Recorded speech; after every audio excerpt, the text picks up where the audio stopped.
रिश्तेदार आए थे।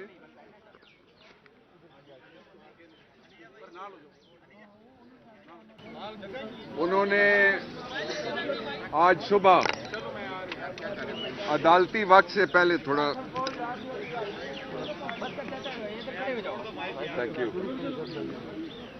उन्होंने सुबह अदालती वक्त से पहले फवाद चौधरी को पेश किया और वो एक इंतजामी किस्म का शब खून मारना चाहते थे, लेकिन अल्लाह की मेहरबानी से हम आ गए वक्त पे और उनका जो फिजिकल रिमांड है उसको हमने कॉन्टेस्ट किया है। उसकी मैं 4 मेन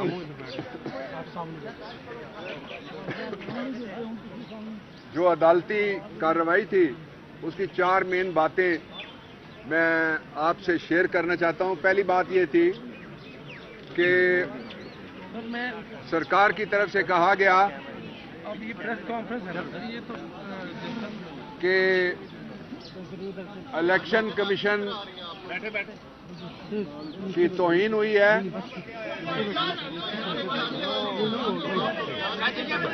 यार आप पीछे हट जाएं थोड़ी देर हट जाएं।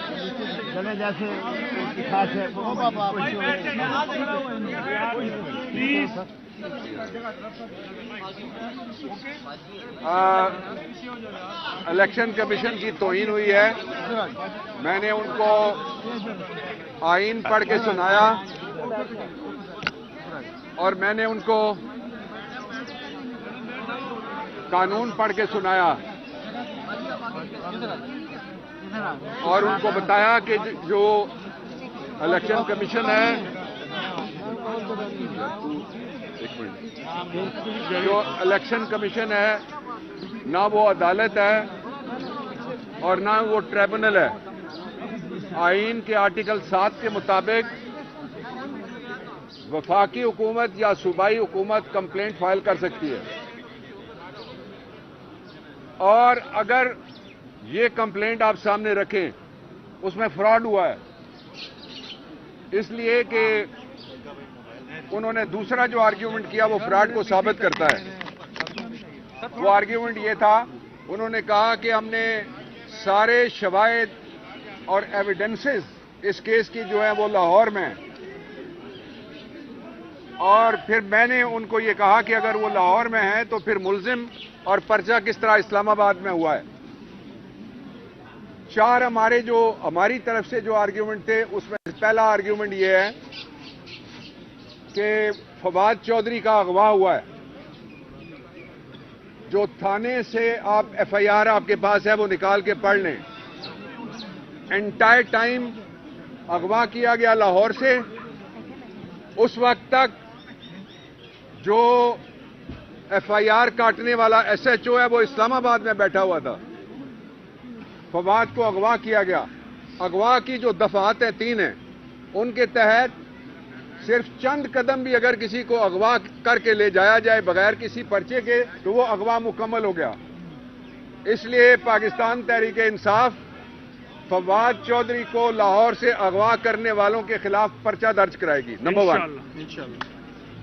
दूसरी बात, जो दफात हैं 124A जिसमें बगावत लगाई गई है, जो बगावत है उस बगावत में 124A और 505 ये 2 दफात हैं। उनमें लिखा हुआ है कि कौन से इदारे हैं जो पर्चा कर सकते हैं। आर्मी कंप्लेंट कर सकती है, एयरफोर्स कंप्लेंट कर सकती है और नेवी कंप्लेंट कर सकती है। ना ही कोई आर्मी की तरफ से कंप्लेंट आई है, ना एयरफोर्स की कंप्लेंट है, ना नेवी की कंप्लेंट है।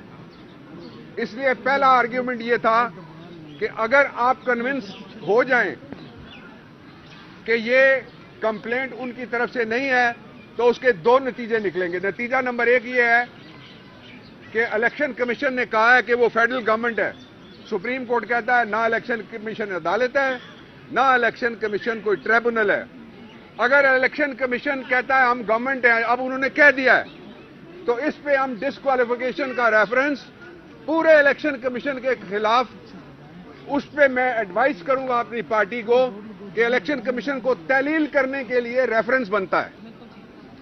इसलिए कि जो काम गवर्नमेंट का है, अगर वो इलेक्शन कमीशन कर रहा है, और वहां बैठा हुआ कौन है?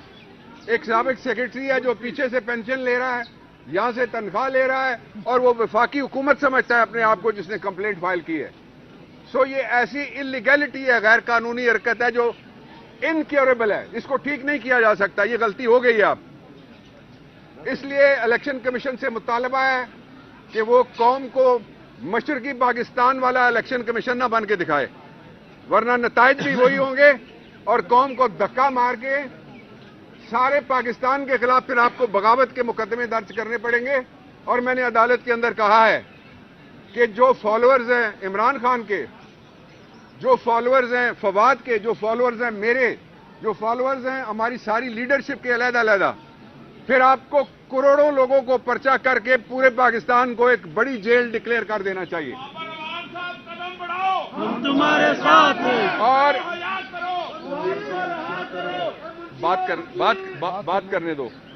दूसरा, हमारा मौकिफ ये था कि आप फौरी तौर पे जो जस्टिस बाकर साहब की सुप्रीम कोर्ट की जजमेंट है कि मुल्जिम को अंदर रखना मकसूद नहीं होता।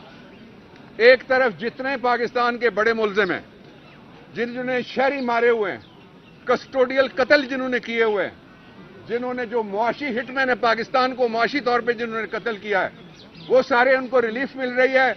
मैंने कहा कलभूषण के मुंह पे कभी कपड़ा डाला? मैंने कहा कलभूषण को कभी हथकड़ी लगाने की हिम्मत की?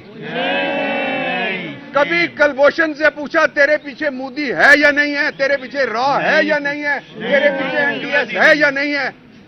इसलिए फवाद को भी और तहरीक इंसाफ का कोई भी कारकुन हो, उसको उल्टा लटका दिया जाए, सूली पे चढ़ा दिया जाए। इमरान खान के खिलाफ कोई बयान नहीं देगा इंशाअल्लाह। तीसरी बात जो बहुत इंपॉर्टेंट है, वो मैं आपके सामने रखना चाहता हूं, वो ये है कि जो पर्चा किया गया है, उस पर्चे में 124A और 505 में इस्लामाबाद हाई कोर्ट की 2 जजमेंट्स हैं। मैंने जज साहब को कहा कि जब सियासी जज को जरूरत थी तो हमसे नारे लगवाए जाते थे, मैंने नहीं लगाया बाय द वे, फवाद ने भी नहीं लगाया बाय द वे। नारे लगवाए जाते थे कि तेरे जानसार आज ये बार की आजादी पे हमला है। सुप्रीम कोर्ट का वकील है, कहां है सुओ मोटो नोटिस, कहां है तहफ़्फ़ुज़ वकला, कहां है हमारी आजादी? मैंने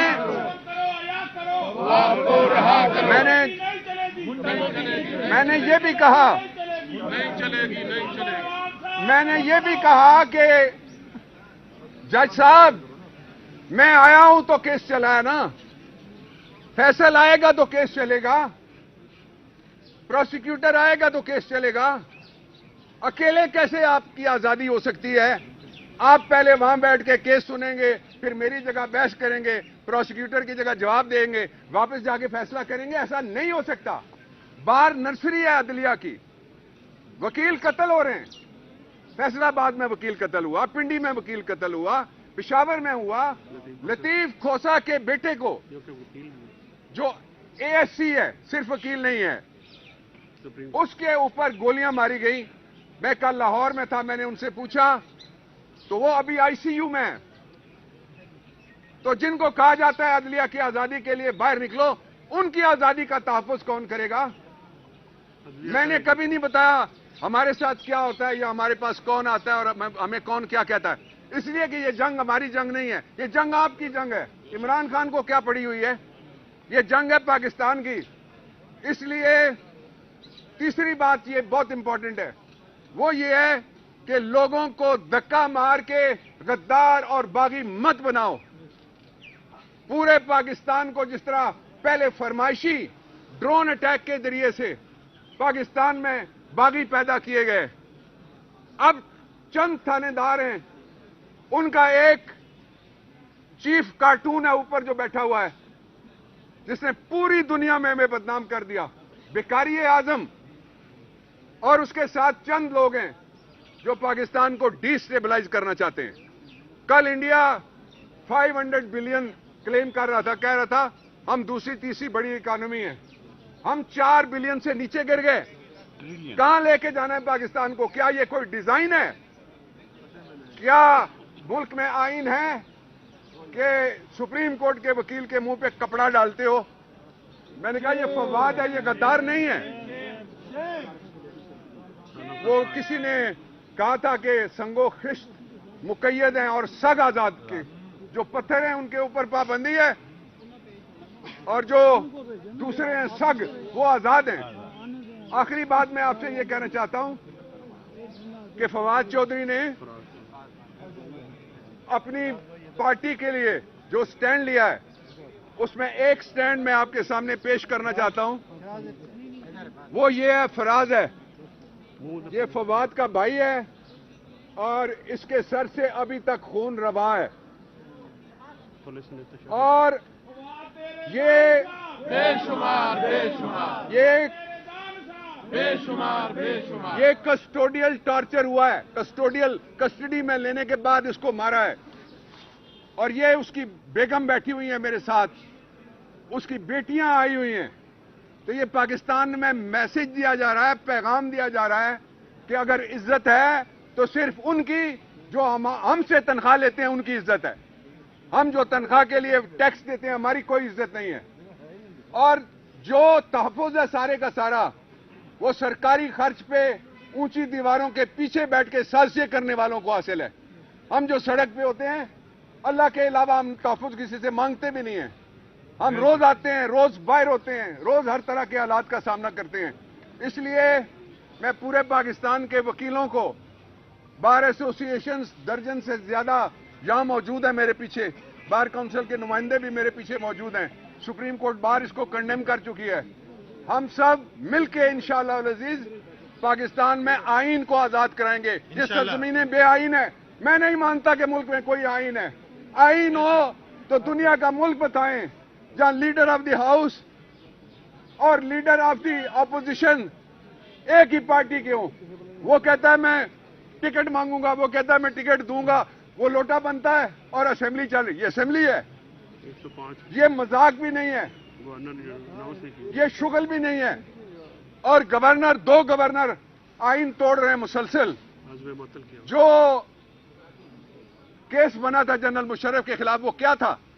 उसने एक सियासी जज हटा दिया, ये केस था। उसने को आईन को यूं नहीं किया, उसको इन्होंने वोट दिए थे सब ने, उसके खिलाफ जज हटाने का केस था। यहां बैठ के गवर्नमेंट कह रही है इसमें कोई शक नहीं। जिंदाबाद। सवाल जी लेडी।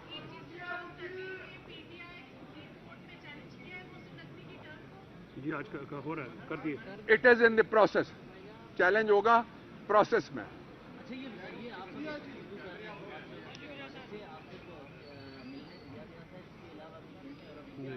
कहीं नहीं मिलने दिया गया। सुन लें, मैं जवाब देता हूं, मुझे कंडक्ट करने देना। आपने सवाल कर लिया। वकीलों को भी नहीं मिलने दिया गया। तहरीरी दरखास्त परसों से अदालत में पड़ी हुई है। मैंने आज दरखास्त परसों से अदालत में पड़ी हुई है। मैंने आज जज साहब से 3 दफा इस्तेदा की है। मैंने कहा जज साहब आईन का आर्टिकल 10A पढ़ें। मैंने साथ कहा जो जर्नैल पकड़ा जाता है वकील के पास आता है, जो जज पकड़ा जाता है वकील के पास आता है, जो जर्नलिस्ट पकड़ा जाता है वकील के पास आता है। मैंने कहा बदमाश भी आता है और शरीफ भी आता है। वो वाला शरीफ नहीं मैं कह रहा, वो भी आता है हमारे पास। आप हमसे मिलने ही नहीं देते। जो मेरा क्लाइंट है, मुझे सुबह 7:30 बजे पता लगता है कि ला रहे हैं फवाद को। मुझे फैसल ने बताया फोन करके। I was on the way from Lahore, यहां आ रहा था और मैं उठ के भागे भागे यहां पे पहुंचता हूं।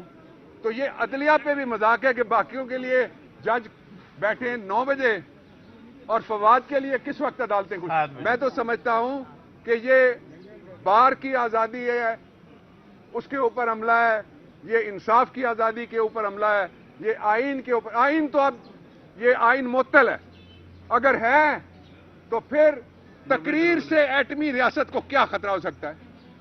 तकरीरें लंदन में बैठे हुए दो जो मफरूर हैं उनसे खौफनाक कोई तकरीर कर सकता है? और हमने कहा क्या है? हम कहते हैं भाई तुम्हें पैसे देते हैं अरबों रुपए। अब जिस पार्टी के सीनियर वाइस प्रेसिडेंट के खिलाफ इलेक्शन कमीशन क्रिमिनल केस में मुद्दई बन गया है, वो इंसाफ कर सकता है? आप बताएं मुझे। वो पार्टी पहले ही बन गया है। पार्टी कहां बना है? सिविल दावे में नहीं, ऐसी एफआईआर कटवाई है जिसमें जो बगावत है, सेडिशन है और उसमें उम्र कैद है। वो एफआईआर कटवाने के वाला कल मुझे कहे आपके खिलाफ कोई मुद्दई हो और वो कहे मैं आपसे इंसाफ करूंगा, आप मानेंगे? नहीं मानेंगे। डॉक्टर साहब, एक ऐसा सिस्टम कि जिस पर पीटीआई अदम एतमाद का इजहार कर चुकी है, पंजाब की कैबिनेट हो, केयरटेकर सीएम हो या फिर इलेक्शन कमीशन हो, इसमें आप लोग इलेक्शन कैसे लड़ेंगे? हम इलेक्शन ऐसे लड़ेंगे जैसे हमने लड़ा था इलेक्शन ज़िमनी।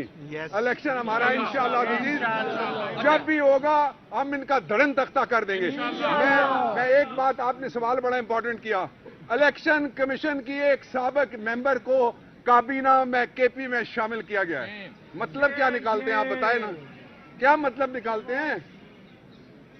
एक ही मतलब निकलता है ना कि जब आप खिदमत करेंगे तो आपको ओहदे मिलेंगे, और जो झुकने वाले हैं उनको, जो पंजाब के अंदर जिसको दाखिला का महकमा दिया गया है, वो आप कभी देखें कि वो इतने से कुर्सी के आगे इस तरह झुका हुआ है कि वो कमान बन गया है, तीर जितना उसका कद है। कोई शर्म करो यार, किन लोगों को ला रहे हो और लोगों को कह रहे हो ये केयर टेकर है? ये केयर टेकर नहीं है, बेसिकली ये म्यूजिकल चेयर के चेयर टेकर हैं। चेयर इनको नहीं मिल रही। अच्छा डॉक्टर साहब, सदारती रेफरेंस की बात आप कर रहे थे, तो क्या ये प्रपोजल है सिर्फ या इसको अमली तौर पर भी आगे जा रहे हैं? इलेक्शन सदारती रेफरेंस नहीं है। इलेक्शन कमीशन के खिलाफ जो 209 है उसमें कोई आदमी भी जाके फाइल कर सकता है। मैंने पार्टी को एडवाइस किया है कि ये रेफरेंस बनता है, इसलिए कि जब वो ये कहते हैं कि पर्चा हम उस दफा के तहत कराएंगे जो फेडरल गवर्नमेंट कर सकती है, इसका मतलब यह है कि इलेक्शन कमीशन अपने आप को वफाकी हुकूमत का हिस्सा समझती है। 218(3) में वो सिर्फ इलेक्शन करा सकते हैं। Thank you very much. Thank you very much.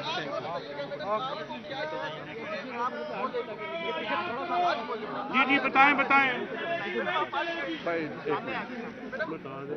होगी ये बात। बताएं पूछें। आप यूट्यूबर हैं?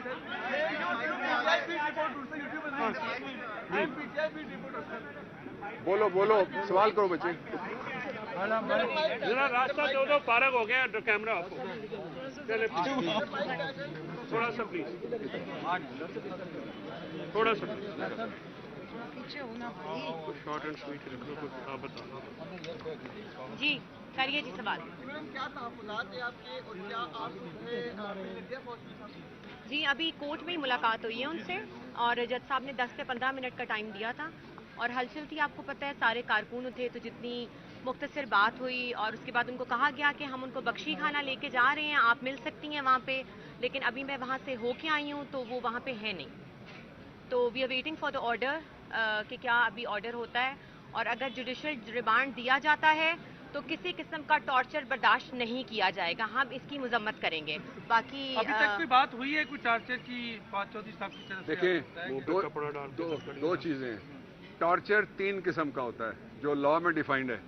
एक होता है फिजिकल वायलेंस या ब्रूटलाइजेशन, किसी को चोटें मारी जाएं और उसको जख्म लगाए जाएं।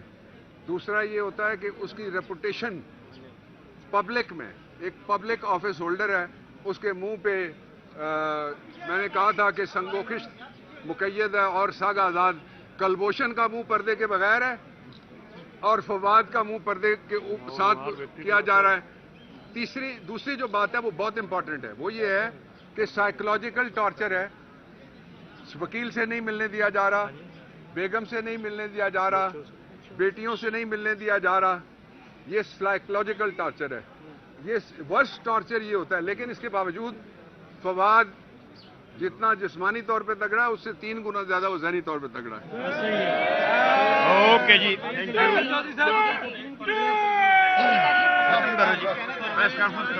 आपके वजीर आला थे साहब, आपकी बहुत ज्यादा वोट से बने, वो कह रहे हैं, हंस के जवाब दे रहे हैं कि उनमें से एक बंदे को तो छित्रोल हो गए और अभी रहते हैं, हुकूमत ना छोड़ दे, क्या समझते हैं वो बयान आपको? देखो निशान, एक मिनट फैसल, निशाना वो रखो जो जालिम है, तबसरों पे तबसरा नहीं हम करेंगे। बहुत बढ़िया।